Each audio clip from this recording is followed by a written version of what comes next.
ፈታኝ ቀጠናዊና ዓለም አቀፋዊ ሁኔታዎችን በማለፍ የኢትዮጵያ የውጭ ግንኙነትና ዲፕሎማሲ አዲስ ታሪክ እየጻፈ ነው።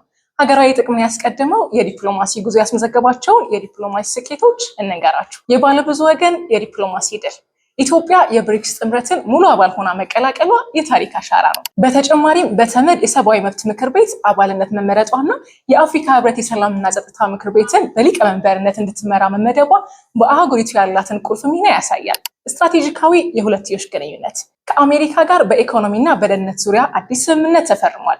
ከህንድ ጋር ያለው ግንኙነት ወደ ስትራቴጂካዊ አጋርነት ሲያድግ ከገልፍ ሀገራት ጋር በቴክኖሎጂና በኢንቨስትመንት ሰፊ ትብብር ተፈጥሯል። የልማትና ዜጋ ተኮር ዲፕሎማሲ በምግብ ዋስትና የተመዘገበው የስንዴ ስኬት ሁለተኛውን የዓለም የምግብ ስርዓት ጉባኤን አዲስ አበባ እንድታስተናግድ አድርጓል። የአረንጓዴ አሻራ መርሃ ግብር የኢትዮጵያን ገጽታ ሲገነባ፣ በዜጋ ተኮር ዲፕሎማሲ ደግሞ በርካታ ኢትዮጵያውያን በሰላም ወደ ሀገራቸው ተመልሰዋል። በአጠቃላይ እነዚህ ስኬቶች ኢትዮጵያ የዓለም አቀፍ ዲፕሎማሲያዊ ማዕከልነቷ ይበልጥ እንዲጠናከር አድርገዋል።